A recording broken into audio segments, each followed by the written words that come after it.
Let's just get this started. Just gonna wait so I can get this onto the Discord, but while we wait, hello everyone, ladies and gentlemen, whoever may be watching, and welcome to Australia. Oh, how I wish that were true. Could you imagine the heat in Australia right now? It'd also be the morning, whereas the evening here. But as we would have, as you probably know, watching this, just had the Australian Grand Prix. If it was to have gone ahead, what better way to celebrate that than to have a virtual Australian race next up. I'm just going to copy this into the Discord, and there we go. So welcome everyone. It's a different league this week. It is the Valiant Racing League. It is round 3. It is Australia, and it is Albert Park. You know it, you love it. It's going to be brilliant. And honestly, guys, I can't big up this league any more than just to say we have got some seriously fast drivers on the grid in front of us here today, and it is going to be a mega race. But before we get into what this week has in store, let's just have a quick discussion about what happened last week. So last time out we were in France here in the Valiant Racing League for Monday Night Racing. First place was Stinson, second place was Jonathan Cox, and third place was Walker. Didn't catch it myself, but I know for a fact that if those three came out on top, it would have been an incredible race, and I am looking forward to seeing some of these guys really battle it out again this week, especially the likes of Jonathan Cox and Walker. I know from racing against these guys in person that these are some mega fast people on this track, and mega people around any F1 track. I'll be honest, I'm going to stop saying mega, but that meant that we have some very interesting standings in both the drivers and the constructors championships. Obviously this is only round 3, so there's a long way to go yet, but out on top at the moment we do have the Mercedes of Jonathan Cox. Both in real life and on this game, Mercedes do seem to come out on top no matter what. So you've got Jonathan Cox in first on 43 points. You have Stinson in second, who's actually a reserve driver, so he's probably going to get overtaken this week by the next two guys on the list, both Josh, you should say, and Extremis on 23 and 21 points respectively. They are on the Red Bull and the McLaren, and that meant that the constructors going into round 3 is Mercedes out on top with 53 points, obviously 43 of those being Jonathan Cox's, the AlphaTauri on 30, and the Haas on 30 as well. It is a close championship up to this point. We're waiting to see how it works out. But it's going to be one hell of a championship, I know, and I can't wait to give you this content every Monday. So please, if you're new, subscribe. If you like this video, like it, but also be aware that this may be changing back over to the Valiant Racing League's own personal YouTube channel, so make sure you go subscribe to them as well. Honestly, if you like F1, if you like the F1 game, and you want some amazing races, go follow them out. It is going to be incredible. I know I am looking forward to all the other races, even the ones that I'm not commentating on, because in my free time, sticking a race on, watching it as you're just washing up, as you're walking to work, anything, it's just harmonious, I think the best word is for it. Just hearing those cars out on track as we're warming up. This is race week, guys. We're about to go into the 2021 season. Who knows what might happen this year? All I know is this race is going to be epic. So let's talk about this race in particular, Australia. As you know, there's been plenty of Australian drivers in F1, 13 to be exact, with 2 of them going on to win the World Championship. But quite an interesting fact, and one that you'll know if you follow Ben Daly especially, is no Australian has ever actually won around Australia.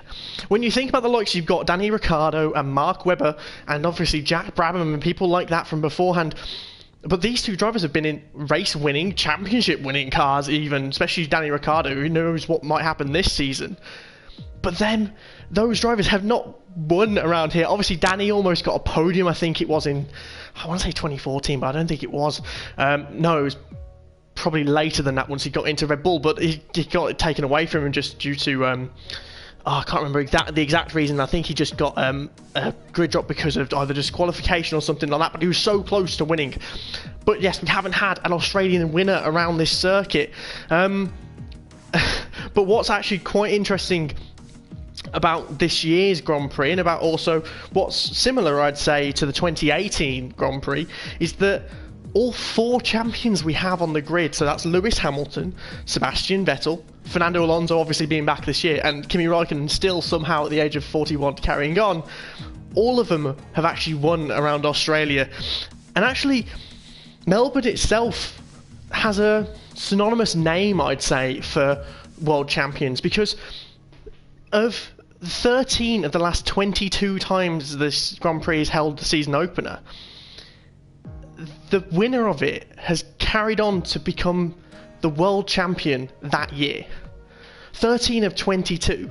Now, I know that we talk about development through a season. We know we talk about a really interesting battle, especially when you've got the likes of teammates and stuff. But for the fact that 13 of the past 22 times this race has gone ahead, that driver who won the race has gone on to win the championship, just shows the consistency that's needed to become world champion in F1. So, but it doesn't necessarily mean you have to start on pole. I'll put it that way, because the lowest starter to win around Australia was Eddie Irvine in 1999 for Ferrari, who actually started in 11th. What they call, I can't remember, it's Q2 pole, I think they call it.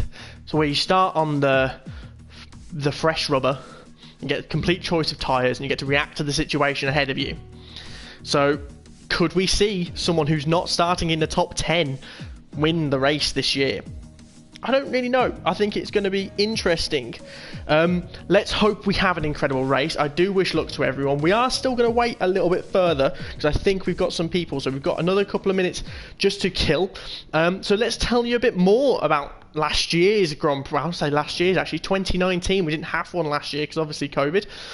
It was the first big hit. It was the race where we suddenly found out that COVID was going to be a big issue in Formula 1 because I think McLaren just came up and said, look, we don't know if we can race. And of course, we ended up finding out that it was cancelled. But we're going to have, and I do believe we are going to have, a race in Australia this year in November. Be really interesting to see how the weather changes. Obviously, it'd be great to see Bahrain start a championship, but I am looking forward to this. As I said previously, Australia has hosted the start of the championship 22 times, and it's the first time actually since 2010 that we've not had Australia start a season. Obviously, other than last year, and we know that last year was a bit of a weird circumstance, but guess where the first race was held in 2010? Bahrain. So we are returning to old hacks, and obviously who won in Bahrain? Who won the championship in 2010? Red Bull, and it was a close fight, especially with Fernando Alonso and Lewis Hamilton. Could we see the same thing happen again? Are we seeing the resurgence of Red Bull this year? I can't wait for this weekend. But in terms of what happened in 2019, of course, the great Sir Lewis Hamilton rode up on his knightly horse and drove it to a pole position of a 1 minute 20.4.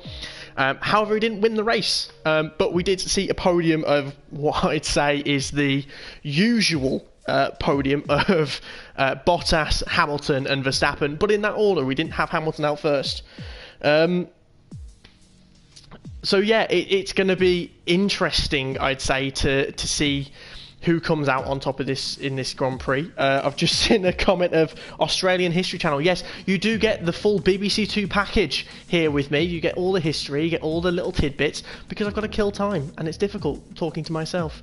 But then again, if anyone watching wants to talk to me or wants to listen to me drone on, please get in touch. I'd love to yap to someone else rather than, talking to myself as I usually do. But yes, the history is all here. It's good to know what we're getting into. But talking about knowing what we're getting into, it is really interesting to think about what these drivers have got ahead of them. Because Melbourne, I wouldn't consider it as a orthodox street circuit, but it is a street circuit, and that means you need a high downforce. But there is a lot of really long straights ahead of us, and so I think there is something to be gained for these drivers if they can manage to lug their car around some of the tight corners to get that little bit of extra horsepower, because that's where all the overtaking is going to be done. There's 3 DRS zones, as we know, and those overtaking opportunities, there aren't many more other than that. So maybe it's worth sacrificing that little bit going into the corners in order to make sure that you can overtake people. It's going to be an interesting sort of thing, and I know, especially personally, these guys are who I get my own setups from, and to be honest, my advice to anyone out there is, if you know someone on the game who is stupidly quick, nick their setup, go to time trial and just nick their setup. Obviously ask them if that's best, but they will just know exactly how to tune their car, so they'll know exactly the best way for themselves, the best way to get around this circuit. It's good to test out each of them. I know myself personally, I've got Optics, who's in the Red Bull there, Jonathan Cox in the Mercedes, and also Walker in the Williams. All of them are my friends on this game, and so it's interesting to just see how their setups slightly tweak. And honestly, guys, I think it's really great that if you can get in contact with people who are really good at this game, if you want to improve the way you drive, first of all, watch them, have a look at this, see how they drive, see what lines they take, but also see how their setups work. Setups are the key to mastering, I think, circuits on this track, and you can never have enough of them. If you find your car's a little bit more oversteery, especially in career modes, you'll find cars react differently. It's important to have a setup that kind of reacts that way. As we saw last year, the Red Bull looks really out of sorts, especially like with the likes of Albon. A car like that needs to be set up completely differently to, say, a Mercedes. So it's important to be thinking about that. But back to the track itself, as we said, it's a street circuit, so it's got a lot of very difficult corners, but I'd say arguably the toughest one to get perfect is actually turn 1. And that's because it's a downhill thing. As much as you don't really see it in this game, it is downhill. You're approaching roughly 188 is I think the average, but around 200 miles an hour, and you take off about 100 miles an hour in the braking zone. It's a heavy braking zone. You're suddenly going into it, you've got to brake super quickly, and it's why you can lock up, it's why you can overshoot. It's difficult to get right, and of course it is bumpy, but of course straight after that, and this is why it's important, you have a DRS straight. Straight after that, there's a DRS straight where you really need to nail that exit, and who knows what might happen if you get it right and the person in front of you gets it wrong. You've got to be careful. And of course, we know turn 1, especially online, can be difficult to get right. We know it can be, I'd say the best way of putting it is perilous. You may get run into. We know in this league that these guys, they're here to race properly. They want to make sure that they get the best. So who knows whether we're going to get a load of safety cars. But there have been a fair amount of safety cars on this circuit, so it can affect your fuel load. Another thing to mention about these top drivers is that they'll purposely underfuel their car, knowing they can save it throughout the lap. And if they know a circuit's going to have a high chance of a safety car, they'll really underfuel it, because they know in a safety car they can make all that back up. So if a safety car doesn't happen, who knows what might happen for those guys? Will they just be slower? We'll just have to see. And of course, the one big effect that we have at most circuits, but especially in what I'd say the non-desert tracks, is rain.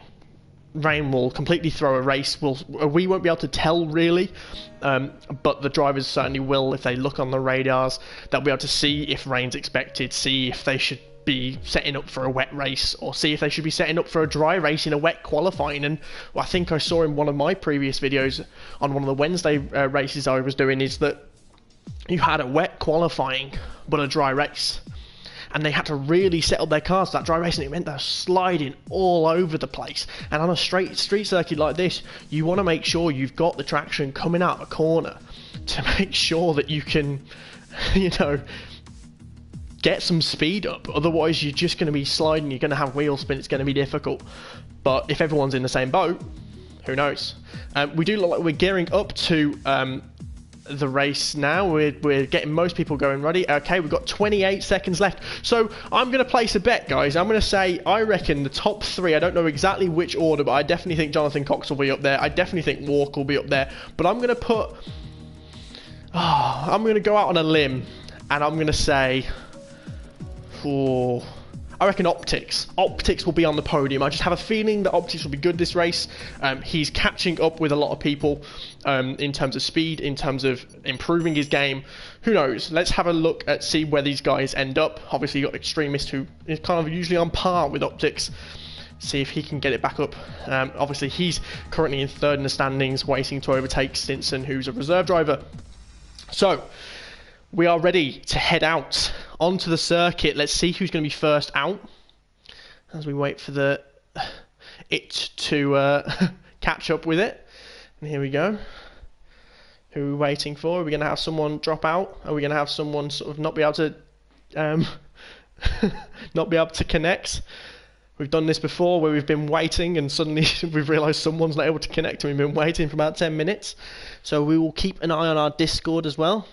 So Paul reckons that Ethan's got a good chance. I mean, to be honest, I'll be honest with you, I think anyone here has got a good chance. Ethan has been fast in the past. I think he, you know, as long as he keeps it clean and out of the barriers, out of other people's cars, which is very likely going into turn one of the first race, I think anyone's really got a chance. It'll be good to see where some of these drivers who I don't know end up. I hope we've got a lot more people who are up there with the likes of Jonathan Cox and Super Steve and, you know, people like that. So let's see who's going to be first out on track then, ladies and gentlemen. Who's braving it first? They're probably just checking the weather to begin with, getting their setups ready. You do not want to be going out there when Parc Fermé is in place, when you've not got your setup sorted. It can really ruin your race. So here we go. It does look like we've got a Red Bull going out first, and it is Optics. So let's see how we get on.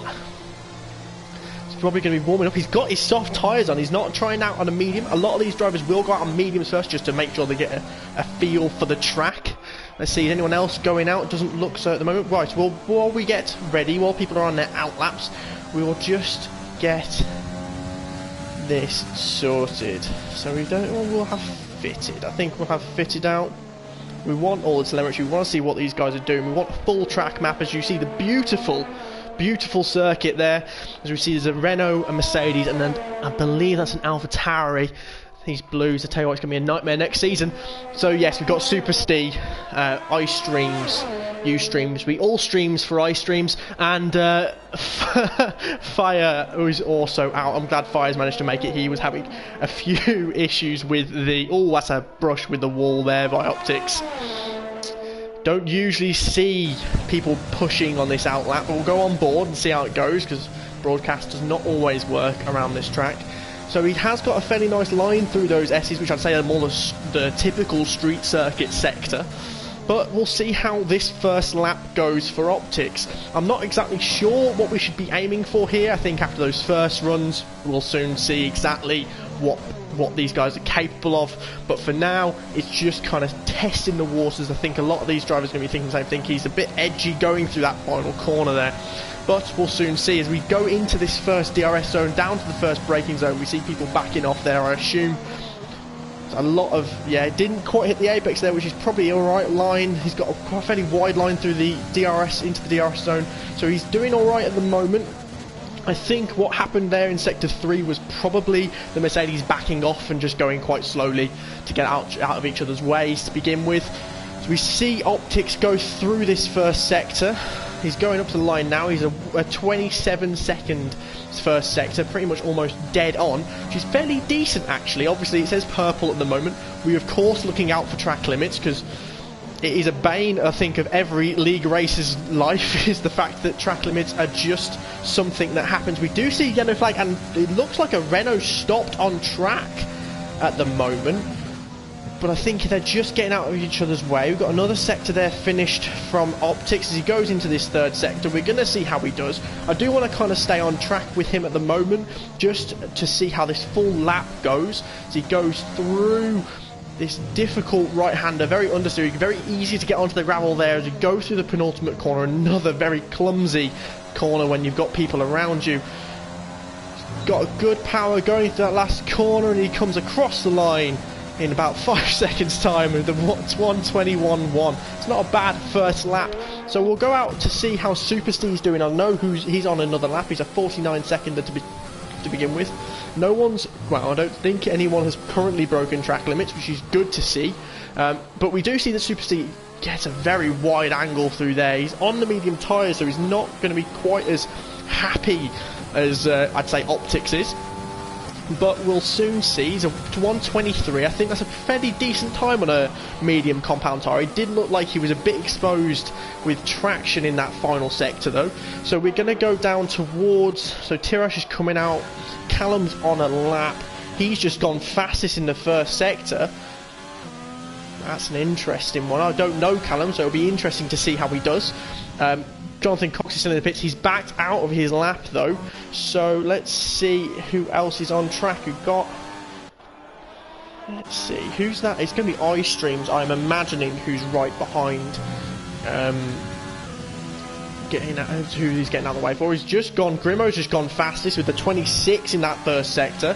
Let's see how he does. Super Steeing Zium, I'm imagining. Please, if I'm getting any names wrong, please someone tell me how to pronounce them. I will try my best. I do apologise. I'm uncultured. I'm sorry. But Grimo is doing quite a blinder here as we see him go through this S section here. It's very easy to get this one wrong and completely drop your car, as we've seen plenty of people do. We see the first lap times coming in now for a fair few drivers. It does look like the next across the line is probably going to be Grimo, because I think everyone else is either coming into the pits or going for their second lap. Callum's just got a 1:40. He had dropped out of that last lap, so he's probably going onto a fast lap now. So Grimo goes across the line in about 5 minutes. I keep thinking it's earlier on in the lap than that, as we see more people make comments. And Grimo's gone for a 1:21.8. So it is looking like that first time from Optics has been a fairly decent first set of pace, I'd say. So we see Tirash has just gone across the line with a 22 again on the mediums.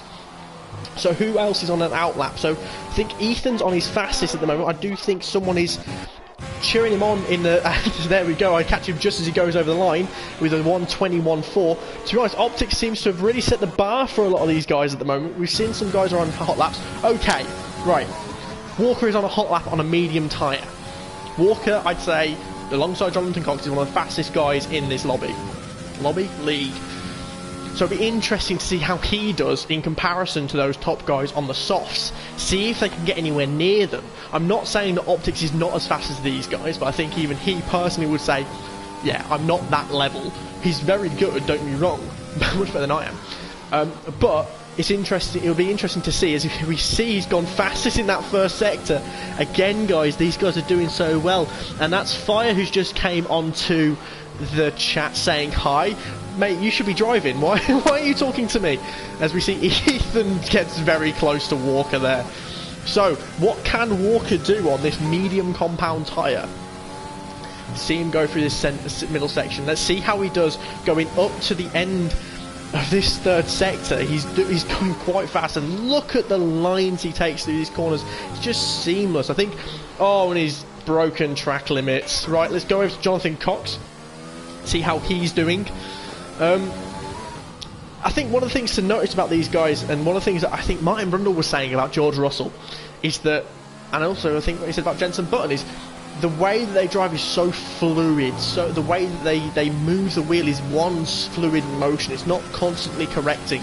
So we see Jonathan Cox on a medium tyre go 1/1000th faster. That's incredible. And this is the power of these guys. They are just, honestly, they're just so fast. It's crazy. So let's see who else is on an outlap. Is Walker trying one more time? Doesn't look like he's done track limits once again. Track limits, guys, it's difficult. It really is. So Fire, who was currently watching, we're going to watch him on track. See how he does. I think he's backed out. He might not have. But yeah, oh yeah, he has these broken track limits again. Yeah, track limits, guys, it's difficult, especially around these circuits, especially when a lot of people are using pads.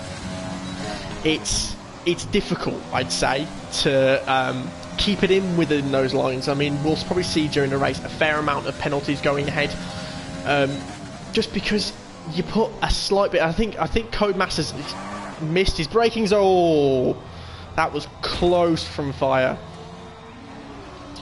That was close. He just put too much into his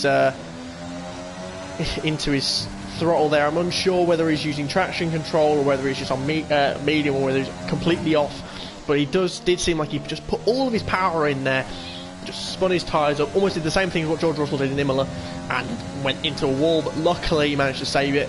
So we will go on board with other people as we see they're out. We know Jonathan Cox has just come into the pits. iStreams looks like he's slowing down either for another lap. He's on 0 lap tyres, so it looks like he's going for another lap, but we'll soon see. Yeah, I do think penalties are going to play a big role in the race. They usually do. It's great when they don't, of course, because on-track battles are brilliant. Of course, if you can match other people's, it'd be even better. But they do usually start to play a little bit of a guessing game with what the final order ends up being. As we see Geezer's just come through into 10th with a 1:23. That time of a 1:21.1 from Optics is looking fast for those. I'd say, oh, we just saved it then. I think that was a reset to track, if I'm honest, with my streams, but he did look like he saved it just slightly. So we'll go on board with someone else. I think he's just lost it there. He's faster? That looked like it was faster from Super C, but I think he's getting out of the way, yeah. So he's getting out of the way for Matzner? Mzena? I honestly don't know how to say any of these words. Again, I do apologise for how my pronunciation is, but no, Zena's broken track limits again. Right, let's see how everyone's doing. How are you guys all finding the race so far? Are you guys putting your money on anyone in particular? We've already had one shout out for Ethan, who I'm going to go up to now. So it's currently in the bits, actually. Walker's stayed out on those medium tyres. He's done a 1:21.6 on those mediums. Is he just trying to get a feel for the track at the moment? Yeah, so Fire, I remember Fire saying before the race that he hadn't had any time to practice. He literally just got home, had to start it up, and of course we had the update where copying takes years to get over. So it is a shame that he didn't manage to get any practice in. It's obviously showing a little bit now, but I do believe that if you do what Walker's doing, I suppose, of just constantly going round on a medium set of tyres just to get your laps in, just to make sure you feel comfortable with the track, you know where your braking zones are, you know when you're going to break track limits like that. Let's see, who was ahead of him there? It means that you can learn the track quite well, and it means you can... I think the best way of putting it is, it means that you can feel comfortable in what you're doing. It was Puppy Jr. who were on board, who was passing Walker then, so we'll see what his time ends up being as he goes around this last corner. It's a nice line. He's a bit cautious, I'd say, very close to the right hand side, so it's only a 1:22. It's still good enough for 10th at the moment. We have got a few people who haven't set laps. I'm surprised to see Extremist hasn't set a lap yet, but I think he's currently on one. No, he's broken his track limits, so he's going to have to go again, but we'll go on board with the AlphaTauri of Master Lads. So let's see how he does in this AlphaTauri. I have a feeling he's going to be a fairly quick driver, more towards the Grimo iStreams level than the back of the grid, but we'll soon see. He's gone purple in that middle sector. I'm unsure whether that's correct, but a 49 is very rapid around that middle sector, so let's see. Is he going to really challenge and actually be much higher than what I was suggesting, and be up there with maybe Jonathan Cox, Optics, and even Walker when he gets his softs on, as we've seen now he's gone on to softs.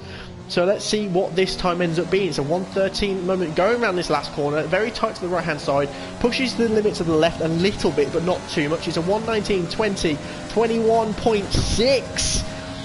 That is not a bad time. It is pretty much where I said it was going to be. That's not, you know, not to tap myself on the back too much, but well done.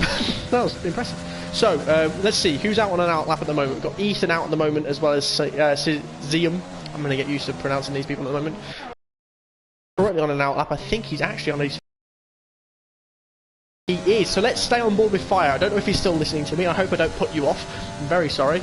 I'm going to try not to be as annoying as Jeff.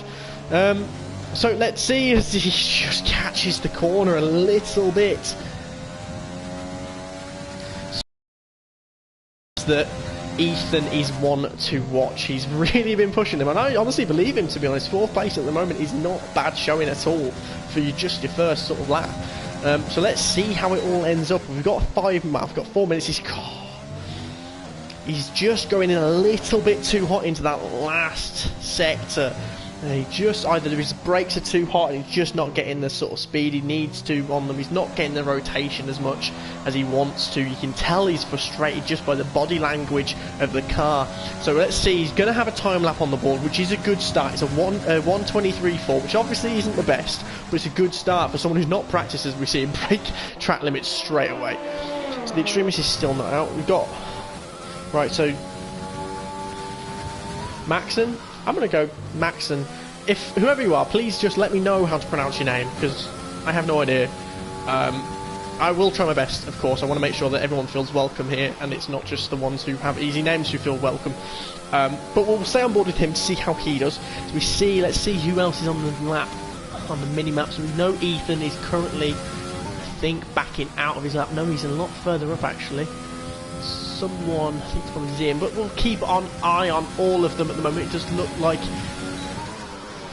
Maxon is probably the most furthest ahead of anyone, so we'll see how he does as he's going through this final sector here. He's got to manoeuvre the... Oh no, he won't have to manoeuvre Renault before he reaches the line, but we'll soon see as he goes really wide for that last corner, which is a great sort of line. This is a 1:19.20, 21.3. That's a fast lap. Right, we're going to go down to Ethan, he's invalidated his lap. Let's see, there's another Ferrari behind him.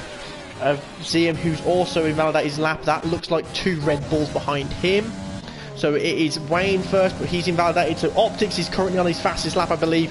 This probably will be his last run of the race, so this is quite early as we see him go out. Walker's currently on a slow lap behind him, I believe, but we'll soon see. We know Jonathan Cox is now on his out lap, so's Wayne. So let's see if these top guys can really punch in the times in this final couple of minutes as we see Optics go over the line with a 1:27. He takes 3/10 off his last lap. That was an incredible lap from Optics. Right, let's see if we can ride on board with someone who might be going faster in the next lap. Will Walker, he's going to have to try again. He's invalidated his last lap again. Will Walker, one of the fastest guys I'd say out here, will he be starting outside the top 5? If he can't get his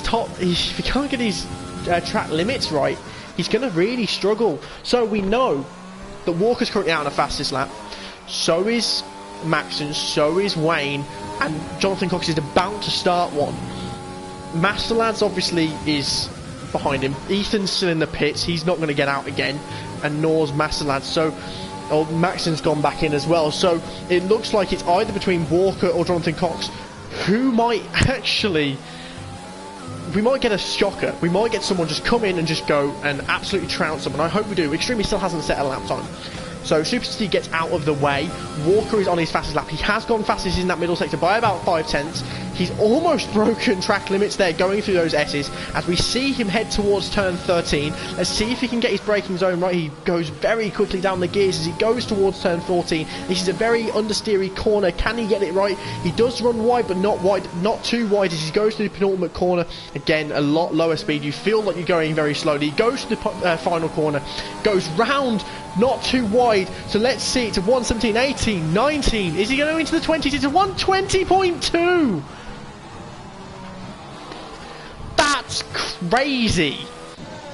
Right, that's a 1:20.2. So Fire has ended up dropping out. I think he said he got the fastest sector 2 at the time, which is a real shame, but it might give him a good chance in the race. He's obviously starting only 14th at the moment.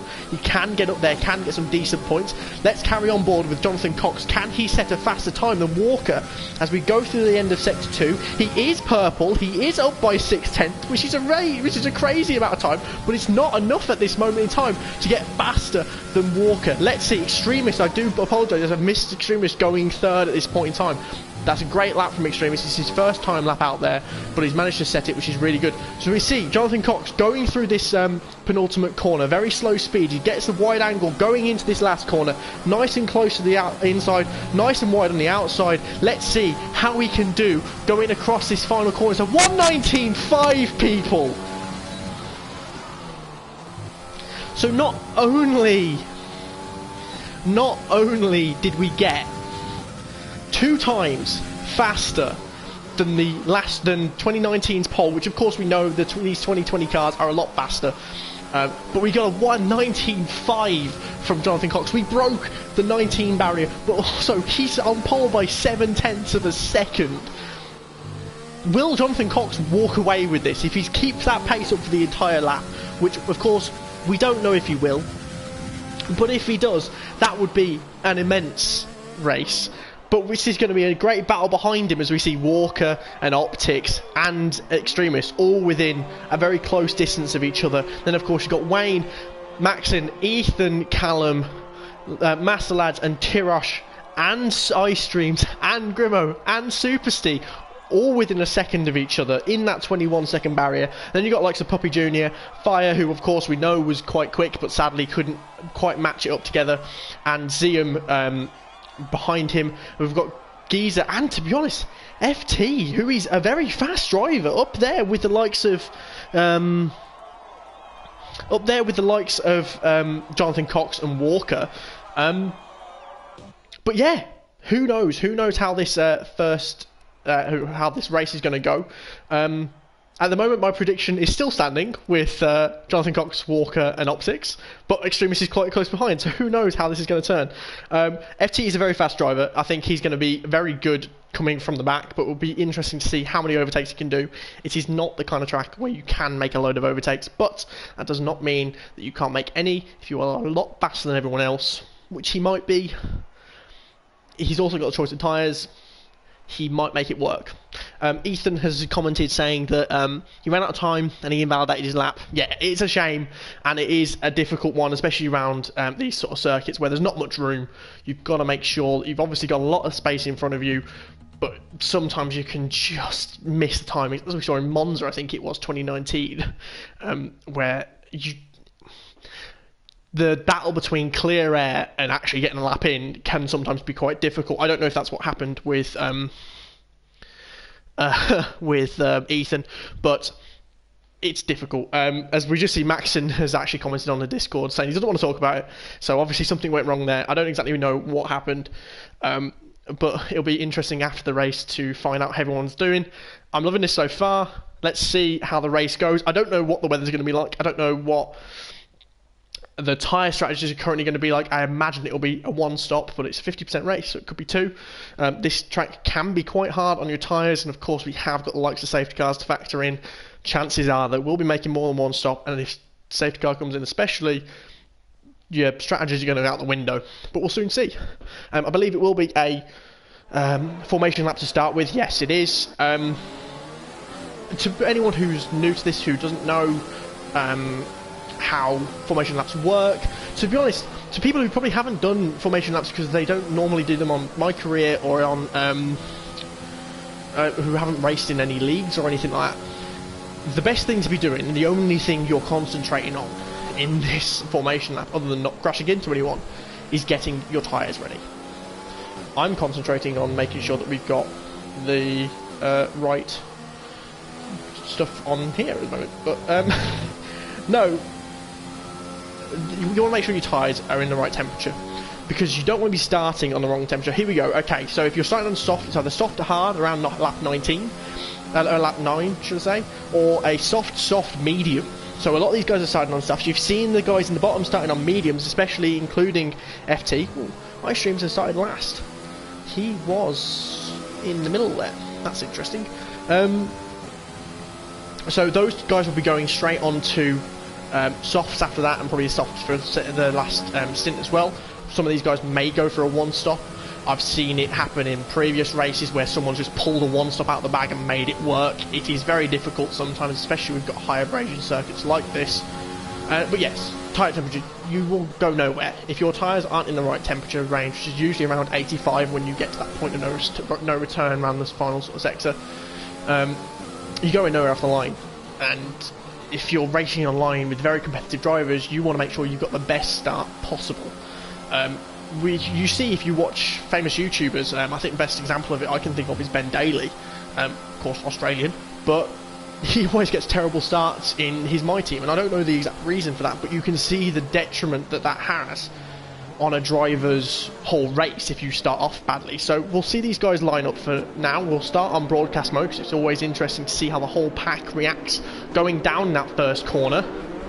But I wonder how many of these guys have got their setups right, have got their tyre temperatures right. As we see them all lining up on the grid, we've got a little bit of a wait, so Jonathan Cox will be losing a lot of that temperature he's just built up in the tyre, but he should have probably accomplished that, because Jonathan Cox, he knows what he's doing. So, as we see these guys, they're ready now to head off. We've got Jonathan Cox out first, with Walker and Optics out next to him, with Extremist right behind him.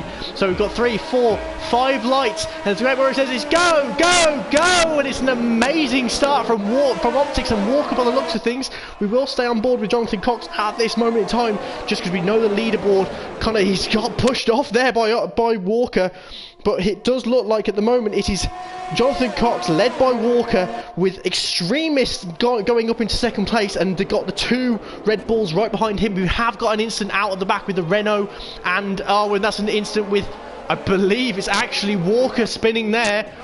What has happened is Walker spun. Walker has spun, and we've got a safety car out straight away, with people getting... There we go, 5-second penalties in your ignoring red flags. So, as I said at the top of this whole broadcast, that turn 1 is perilous. We've seen there's a Renault stopping out on track, you've got a McLaren all the way behind. I don't know exactly what's happened. I wish we could have replay cameras on this, but we haven't at the moment. I'm waiting, just seeing it in case anyone messages on Discord or on the comments section who can let me know exactly what happened. But we've got a safety car. We have Jonathan Cox leading Extremist. Let's see how penalties are doing. So we've got a 5 second for Extremist. The 5-second ones will go, because as soon as they go for a pit stop, of course it will make a difference, but they'll get rid of their penalties there. So 5-second penalties for Extremist and Optics, as well as Walker, Puppy Jr., FT and Tirash. So some of the really fast guys, as we see Extremist go straight into the pits. He obviously knows he wants to get that penalty straight out of the way. Optics has opted for the different strategy. So now we have 2 Red Bulls on the podium. Could we be seeing that a lot this year? So we've got 2 Red Bulls on the podium of Wayne and Optics. Super C now into 4th. Grimo, Zium and Ethan in 7th. It's a good start from Ethan straight off.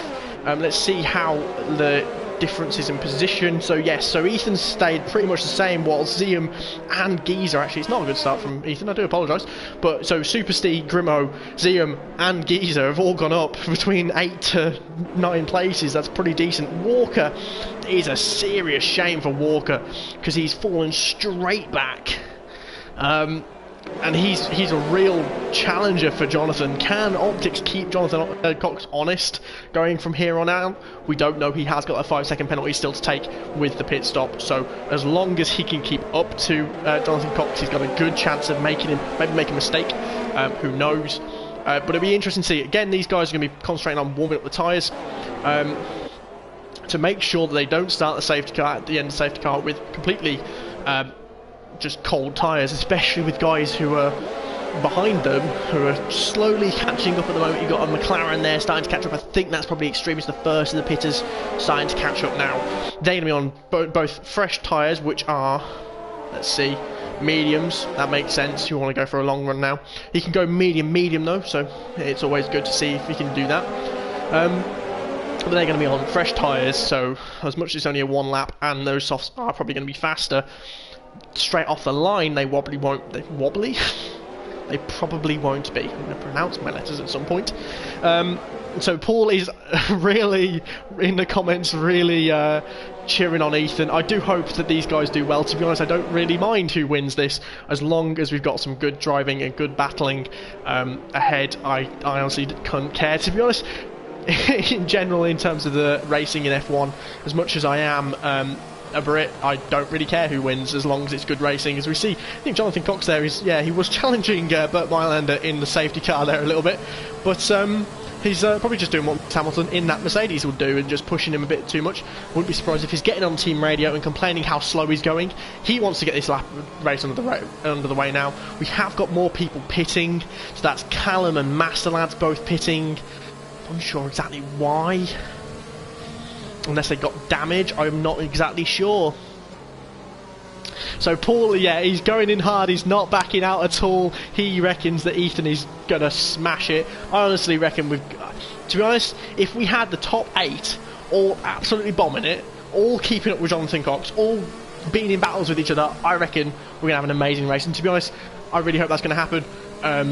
I think it'll be wonderful to see 3 different drivers on the podium. It'd be amazing to see, you know, different people getting the limelight. I will be just keeping an eye on how the battles go out throughout the field. If there's a really close battle in 16th, I'll be going to it. But obviously, if there's one in 2nd, I'll be going to that first. It's interesting because you do get a kind of lull in the middle of the race. Obviously, we don't know how it's going to play out with safety cars and stuff. You do get a lull in the middle of the race, usually where everyone's within, well, over a second from each other, just because of the way these the pit stops and the different strategies work.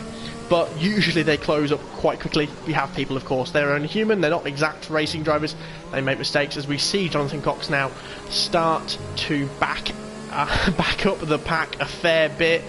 So I was going to wonder if we were going to get started in this race. We are now, so let's keep an eye on exactly how people are doing. Optics is very close to the diffuser of Jonathan Cox there, as we see Wayne playing with his food, almost waiting to pounce, as Jonathan Cox is really... Oh, is he? He's not quite gone yet. Are we going to see a pile up like we did? I think it's either Portugal, it must have been Portugal. Or are we going to get a fairly decent start? This is usually where people head off. It looks like Jonathan Cox has bolted. He has. Wayne's got a bad exit on that corner. That does leave him. Sadly, Super Steve was not close enough to Wayne there. Otherwise, he really could have pounced in that final sector. But do have green flag racing now. Do we have any fights going on as we go down this grid? It doesn't look like it all. Oh, we see... the Racing Point there having a bit of a look at the Haas. He's looking again here. He's trying to get out of his slipstream. He obviously knows he's going for the race. Geezer's gone very defensive. He's broken extremely early, and he's let both the Racing Point and Extremists through. That was a bit of an odd battle there, because it looked like it was going to be on, and then all of a sudden Geezer just broke really early. So we carry on and see how we're doing. So Optics seem to have lost a bit on Jonathan Cox, but we see Ethan here going up the inside of his teammate. I'm not sure if that's scheduled. It doesn't look like it, because Ethan had to brake very late there, and he knocks his teammate. See him a little bit on exit. Can we see that these guys are really going to be battling, as we see Fire's just taking Geezer as well. I'm not sure if Geezer's got an issue in that Haas, but he does seem to be bleeding places almost. Let's see Ethan... as we've just had probably one of the best chants I've ever read on this game. Let's make sure that Ethan can drive it like he stole it. I mean, that's probably bang on, to be honest. I don't think you're going to get anything better than that, as we see Max Snays just fighting with Ethan there. Ethan gives him a lot of space. It's very gracious driving from Ethan, to be honest. He makes sure to give the Racing Point a bit of space there as he goes on the inside. We're going to stay on board with this battle here, as we see Ethan's gone very deep into that corner, and Xena has just overtaken him around the outside. He's got the traction, got straight ahead. So, but to be honest, as I said, Ethan is on now and lap older tyres than the mediums of the Racing Point. Does that mean we're going to see a lot of overtakes, as we see Geezer losing another 2 places to Puppy Jr. and Extreme. Oh no, it's not Extreme, this is iStreams, isn't it? So that battle seems to be going ahead up front. We've got Ethan, who's still catching on these guys, but we see Extremist. This is going to be a good battle. Is he going to go too much? Let's keep on board with Extremist. He's gone wide just to make sure he gives him the room. Extremist backed out of that, and I think that's probably the smart thing to do. But it looks like Ethan is giving the place back, because it looked like the two of them... Oh, it's a virtual safety car, actually. Almost missed that. It looked like, to be honest, that Ethan had kind of backed out a little bit, just to make sure that he no, sorry, Extreme has backed out a little bit just to make sure that he could not make contact, I'd say, is the best way of putting it. So we've got a virtual safety car. It does look like Master Lads has had a big off, and I wonder what happened there. Paul's cheering is better than the race. Well, I hope not, guys. I hope this race is going to be good at some point once it gets properly going. We do have, as we see, Ethan's gone in for the pit, so he's obviously seen an issue with his car, or he just thinks that it's the best thing to be doing. As we see a severe collision with FT back at the back with Callum and Ethan. So Ethan's now in the pits. So we do have green flag running. We've got a yellow flag still out in front for the racing point by the looks of it. Let's see how the battles are doing. So I think this is the closest one at the moment with Maxin and Zium. So let's see how this battle shapes up. We do have, you know, the top from third all the way down to sixth, all separated by less than a second. Zium's just got a 3-second time penalty for a corner cutting. Tirash has now gone out of the race. What has happened there? Let's keep on board with Optics and just wait and see. His Optics is obviously pitted during the virtual safety car to try and make his little... Oh, he's just lost it there. Tirash has obviously just put too much power in the floor and just completely lost it. But what's interesting to note, guys, obviously just as we wait for another battle to start emerging, it does look like it's going to be this one between Zium, should say, and Maxin. Yeah, what's interesting there is Walker and Optics have both now pitted once. Walker's on 4-lap tyres. Ethan's just Walker's on 4-lap old tyres. Optics is only on nothing, but Walker has gained 17 seconds from that. So maybe his spin in the first sector wasn't too bad because he can make up for it now. We'll soon see. So we've got some battles properly going out now in the DRS zone between Poppy and iStream. So we're going to stay on board with this one as we go into this next DRS zone, but I was going to say the detection point is the one at the back. It's only one detection point, so it does look like Poppy's just going to be able to sail on through there. So let's just see if there's any other under a second gap. So iStream's obviously 5/10. This one's now 4. We've got Grimo, who's just behind Super Steve, and of course Jonathan Cox, almost as expected, 10 seconds out ahead. We will go on board with him later. I do want to show you guys how he drives because it is phenomenal. Some of these guys driving, how smooth they are. To be honest, even these guys, exactly how smooth they are going around some of these corners. We see Maxin's now, he's just got too much speed for Zium. As we see Zium just clears to the inside, lets Maxin past. That was probably the cleanest overtake we're going to see today, guys, I'll be honest with you, and that's without DRS. That just shows the level of... we see... Ooh. By the looks of things, actually, I was going to say it was traction, but actually I think Zium's got an issue. He's stuck in overtake by the looks of things because he's staying there at the moment. It's a bit of an issue for Zium. I'm not sure exactly what's going to happen here because he's going to have a lot of wheel spin coming out of corners if he's stuck in overtake. I have seen this once before. It is sadly unfixable. But we'll soon wait and see as we see that iStreams is now 2/10 behind. He's right in the diffuser. He pulls out very late, keeps the inside line. Is Poppy going to give him space? He does give him space. I'm unsure whether they collided, but that's a very interesting line. As we see Walker just absolutely storm through there. So we'll wait and see as Walker... Oh, iStream gets very wide there. I think he's almost getting out of the way of Walker. Yeah, that is difficult. But he's going to... Oh... That was a good call from Puppy. He could have just had both tyres completely taken off. Walker and iStreams taken with him. That was a good call, to be honest. It's difficult, I'd say, to judge a situation like that. You want to be able to overtake iStreams there, but you just can't risk it with someone else on the inside. You do not want to be in that situation. As you see Walker now completely go off. Puppy has overtaken iStreams, so nothing is really lost. Let's see where Walker can end up. Let's see where Optics can end up. Of course, he's now pitted, so who knows where he might end up. We are expecting pits for the soft runners by around lap 9, so it'll be interesting to see where the likes of Super Steve and Grimo come out on that softer compound, going on to the mediums, I assume, which does look like these guys are all going for 2 stops, which doesn't surprise me.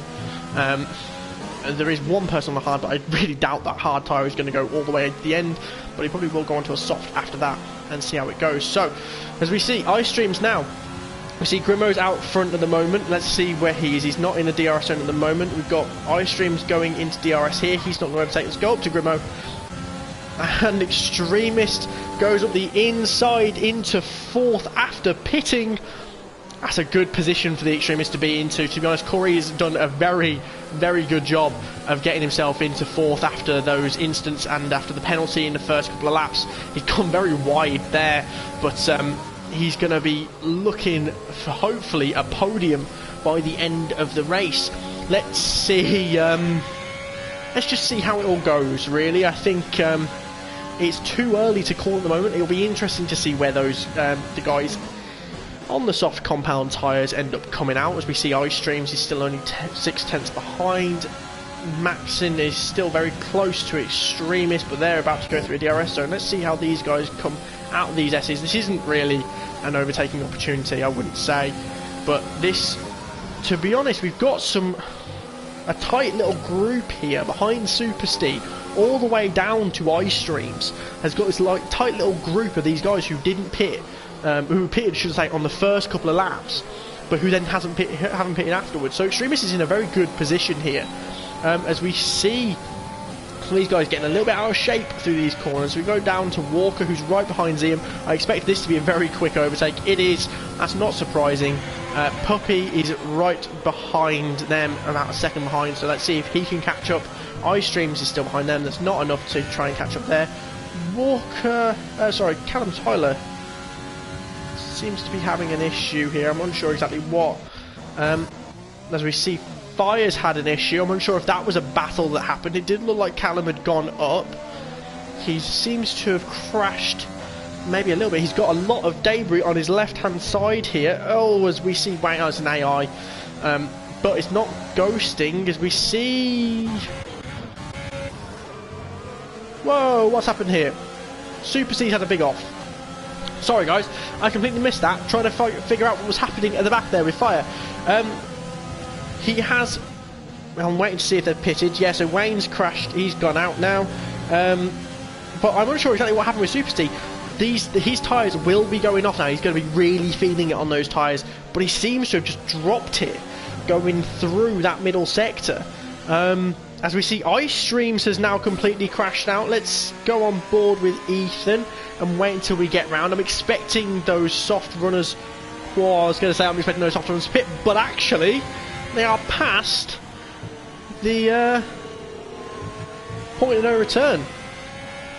Well, no, Grimo isn't, but Super Steve, but Jonathan Cox was, but he's going to really feel it. But he has got past the safety car, which is important. I completely missed what happened to. Oh, he's lost it there. iStream's just lost it on the inside of the corner, and just seems to have planted it into a wall, really. So that's another place for Ethan, as Paul will be very happy to see here. Extremist is still out on track in first. He's decided not to pit. But Grimo, Walker, Zium, Maxon and Puppy have all pitted for hard tyres. They're hoping to get now this next 18 laps out of the way. It's an interesting one. Will it go? I think the tyres will go all the way, but whether or not they'll lose too much time, these guys are going to have to keep going round. They're going to obviously be trying to match a certain lap time, but they have to keep going round and catch up to that safety car. Has brought these guys back in together. I think Jonathan Cox will pit. He'll have plenty of time to pit. He's 22 seconds ahead of Jonathan Cox. I think Extremist might pit, to be honest. 9-lap-old medium tyres. They will only probably last another 5-6 laps. Yeah, Jonathan Cox has come into pit. It'll be interesting to see what he comes into the pits on. Oh, a 5-second penalty for Jonathan Cox for speeding in the pit lane. That's a very easy mistake to make, especially if you're not used to it, but Jonathan Cox, I'd expect not to have made a mistake like that. So C Extremist does not go into the pit. He's sticking to his strategy. That's interesting. I don't think it's the wrong decision. I really don't know what might happen, but it's certainly an interesting tactic. He's still behind Jonathan Cox after he's pitted. So I don't know what he gains from that, really, apart from the fact he's got the chance to go onto his medium tyres again later on, which will be, of course, so much faster than a very old set of hard tyres. but is the time he's going to have lost? He's going to be able to make up 20 seconds on that set of medium tyres? Really not sure. Let's see. It gets very close there. So, the current running order on lap 12 is Jonathan Cox in first on newly medium tyres, Extremist in second on old mediums, Grimo, Walker, Zium and Maxon and Puppy all on new hard tyres. Then Super Steve, Optics and Ethan all on new mediums. FT, who's really kind of not gone really many places on new mediums. The only person on old tyres is Extremist. Has he made a mistake here? I don't know. What do you guys think? Paul, you're usually quite opinionated. Do you think Extremist has made a mistake here? Do you think he's managed to pull a blinder on these guys? Do you think he's going to be able to get those medium tyres back up to scrub to make sure that he can get enough time ahead? Do you think the medium tyre is going to do enough to get him further ahead in the next stint? And do you know, guys, do you think that Jonathan Cox going on to the mediums as well as Super C and Optics, do you think they can make they reckon they can make it to the end? 18 laps on a set of medium tyres is quite a lot. I mean, Extremist is probably the best to go by. I don't know what his tyre wear is, but if he's on 10 lap old tyres, he might be in a very good position in terms of tyre wear. And if he is, I'll be honest with you guys, Optics, Super Steve, Jonathan Cox, they know each other quite well. The chances are that they will probably be talking to each other, and Extremist might have turned around to them and go, you know what guys, mediums are lasting quite well around here, as long as you look after them. So they might be able to last 18 laps. I mean, it's obviously a lot less now, and they're taking a lot less time out of the tyres, and they're probably saving a lot of fuel at the moment and just pumping it into Rich as soon as they can. I don't know. It's an interesting one. I think Walker going on to the hards is a bit of a left turn from that theory. But who knows? This could be a wide open race, if I'm honest with you. So as the pack starts to join up now, we have got the likes of Callum and Geezer, who are a fair bit behind at the moment. I don't know whether the safety car will go in at the middle of this lap. Will start going in the middle of this lap. These guys are very violently trying to, pardon me, very violently trying to warm their tyres. Let's see what people have said.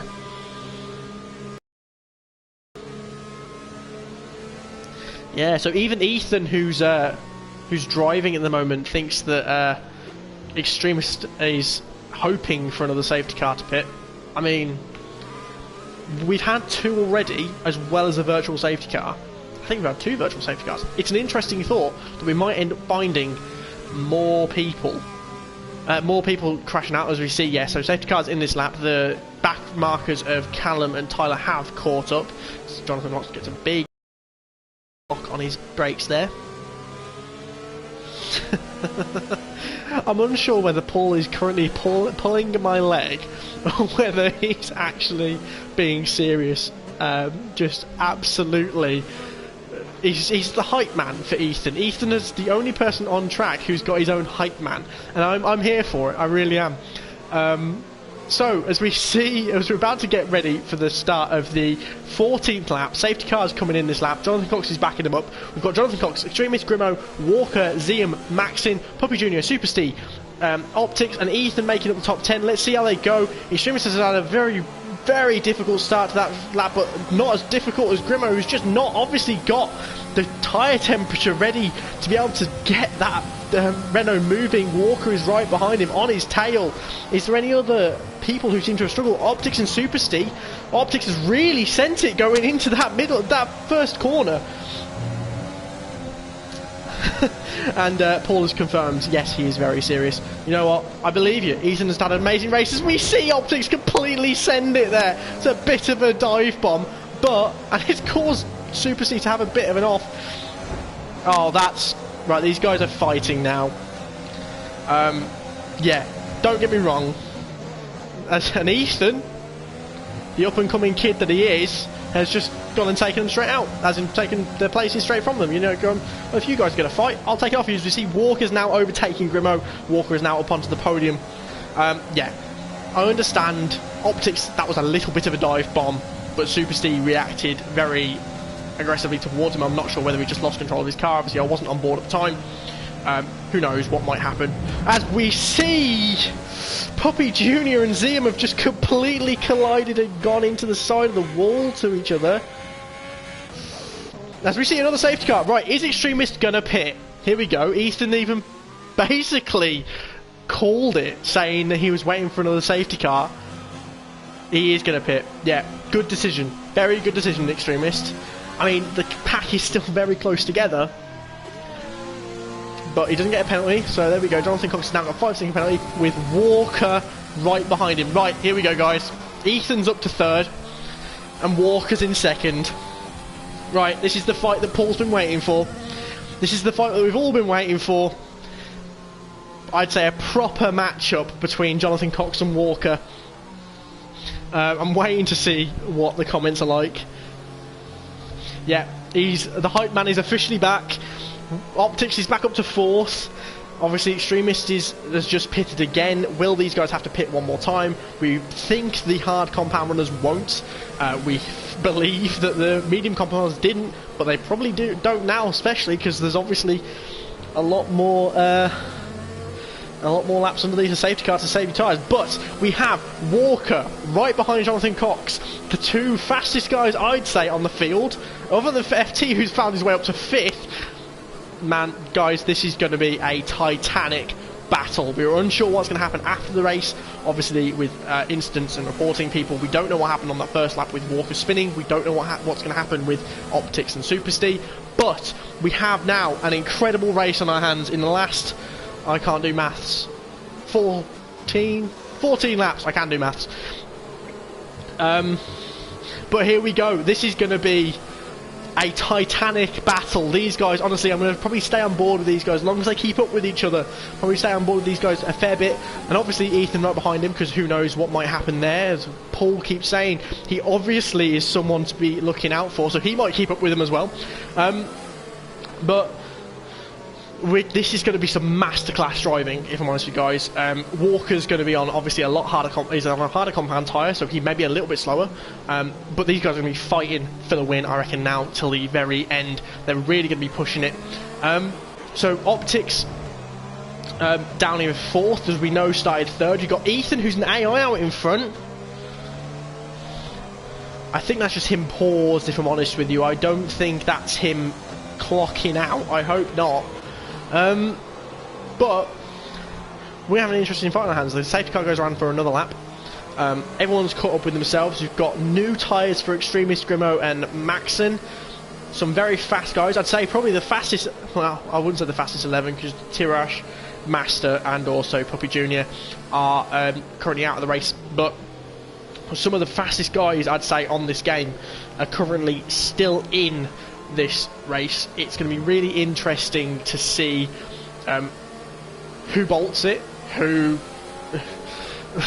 at the moment Jonathan Cox is trying to overtake the safety car again, who bolts it, who makes mistakes, who manages to keep up with them, if they can stay in DRS zone. At the moment, I think we didn't get into DRS territory last time because someone, Puppy I think actually sent it into a wall, taking Ziam with him, which I think was a bit of a shame.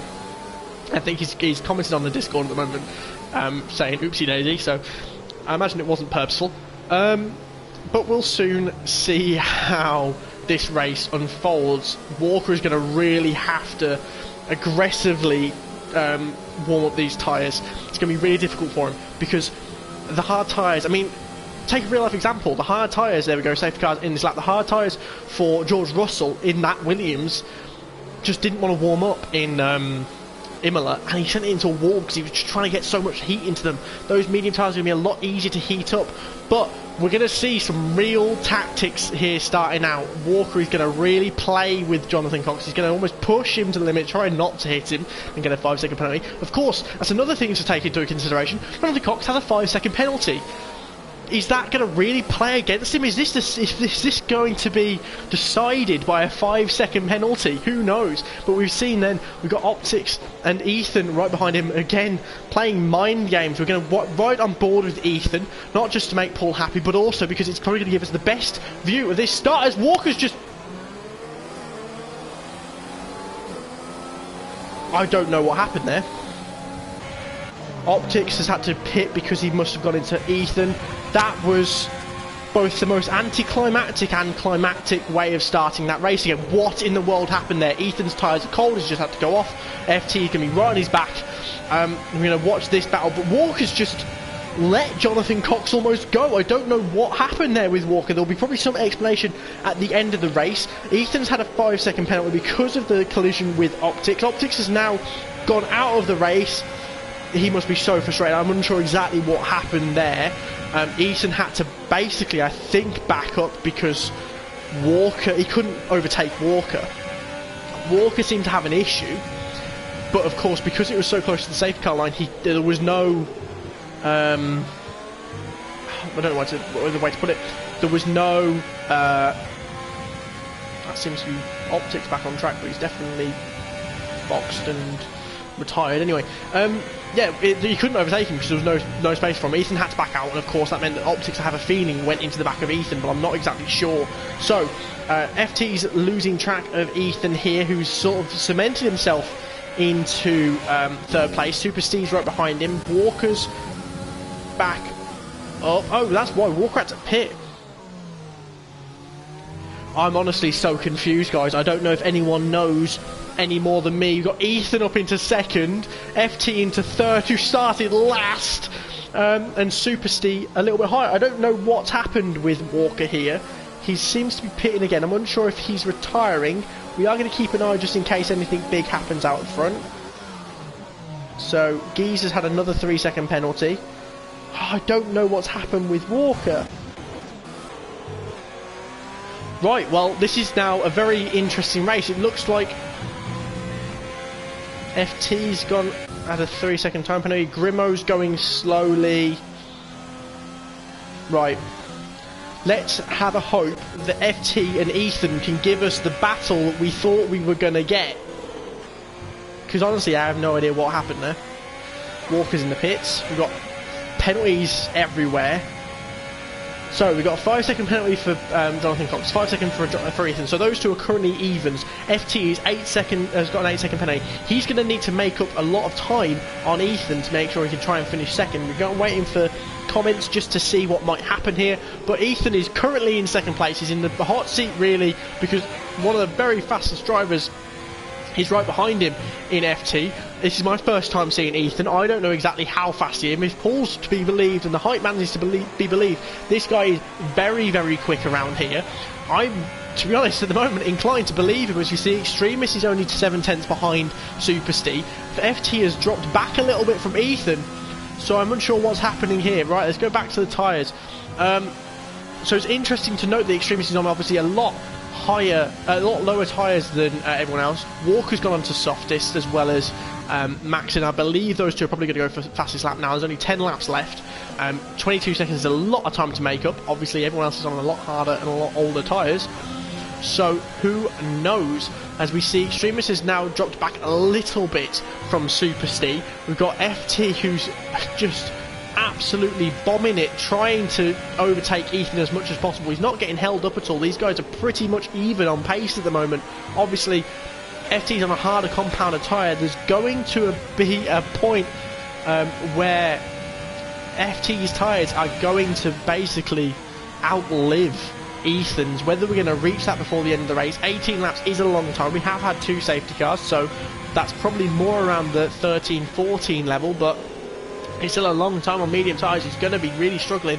We saw earlier Super Steve lose like 3 places in one corner because he was on old soft tyres and just couldn't keep the traction going. So the people around him had much softer tyres.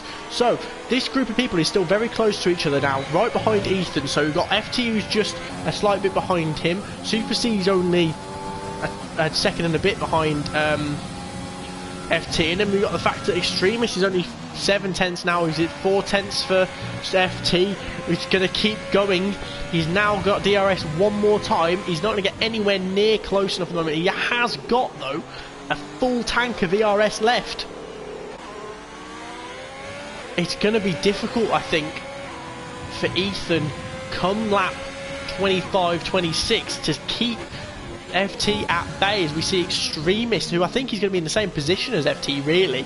He's going to be just chipping away, hoping not to break his tyres down too much, hoping just to keep, as you see, passes that for Walker, hoping just to keep his tyres in a good condition enough so that when Super Steves fall off, he's going to be able to overtake him. As we see FT is now only 4/10. We're going to be switching and swapping between these two, I have a feeling, for a while.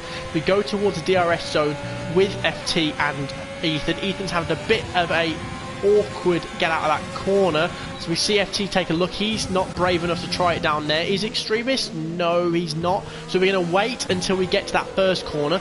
But FT is now a lot closer than he was last time out. He's now 3/10. He's locked up the inside left tyre as we go around this final corner now. Can he get a good exit to try and overtake? He's now 5/10. He just can't get the oversteer there. He can't get the understeer, I should say, sorted.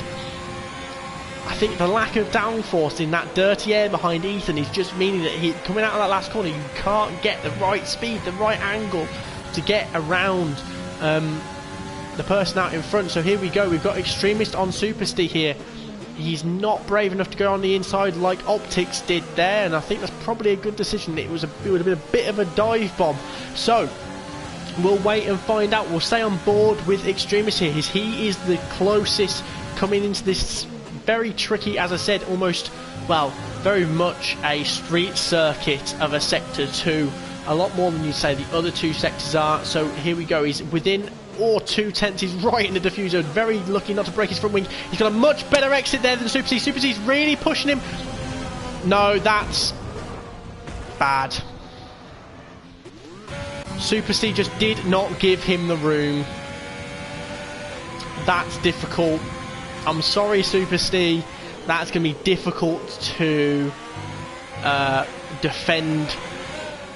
I have a feeling that one will come down to what people say in the Discord server. But I have a feeling that the decision of the stewards may be that that was a bit of a rough move from Super Steve. I'm unsure exactly what happened there, but we'll keep on board with this fight out front for second place. Jonathan Cox has once again just clocked out in first. Super Steve has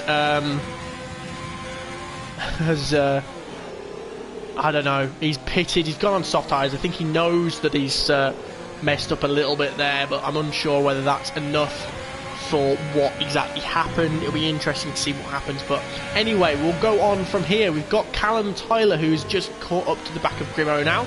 FT is right behind Ethan. Walker's now up to 6th. We'll soon see.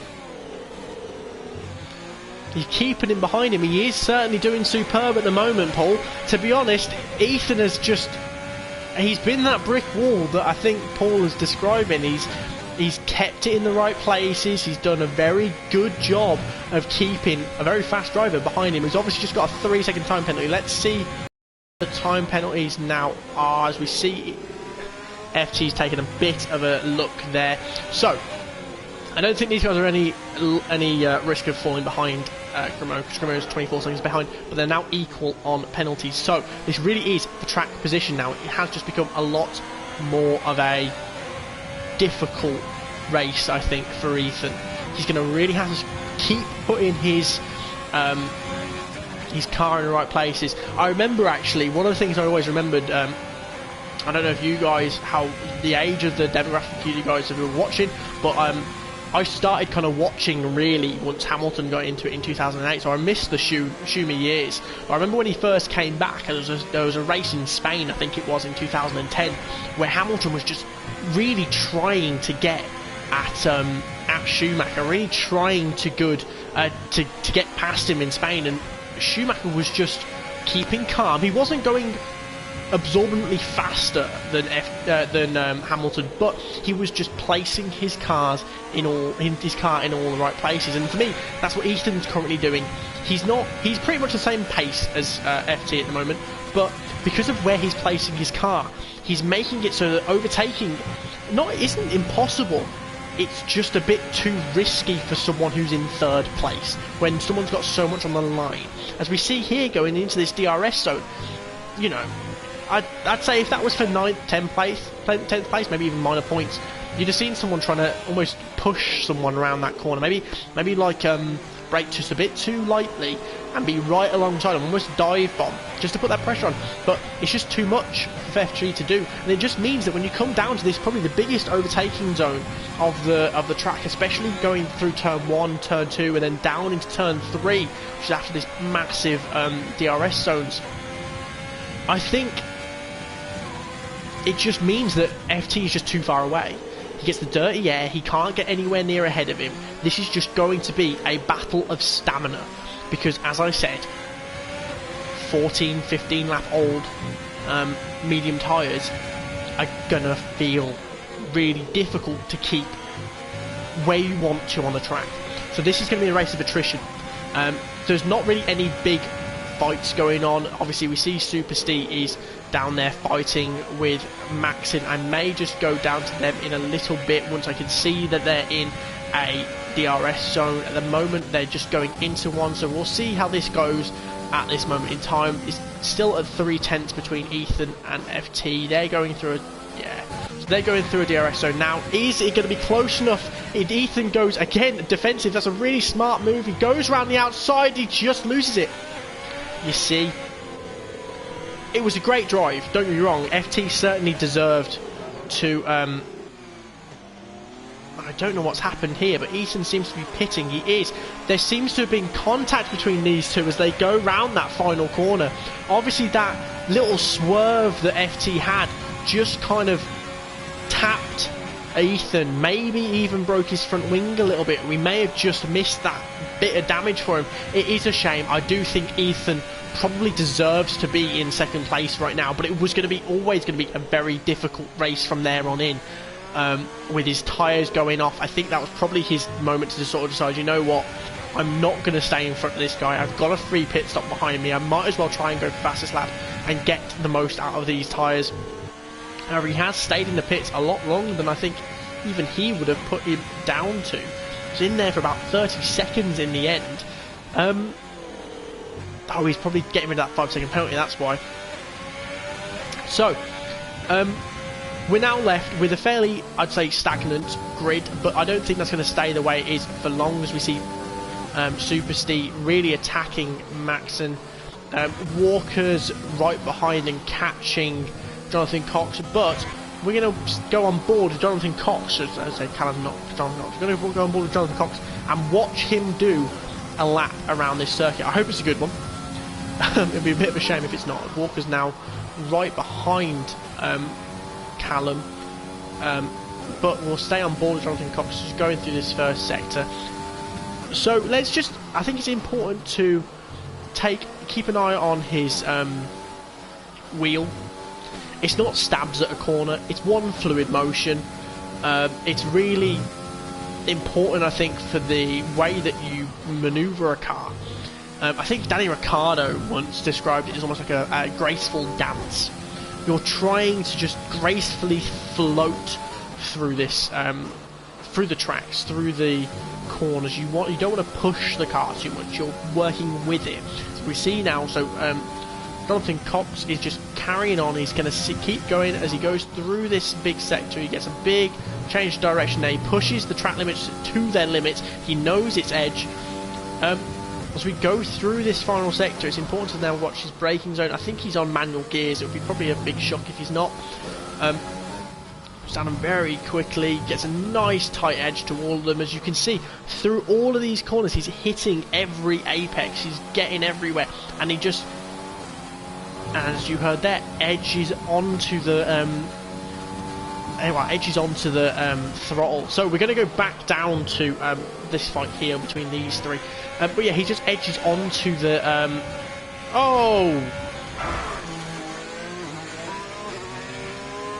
right, I caught the tail end of that there. I really don't know what happened there. Walker seemed to lose it through that corner, and then Ethan just seemed to be on the tail end of a tantrum by the looks of things. But I don't, yeah, these guys are properly fighting. There's no need for this.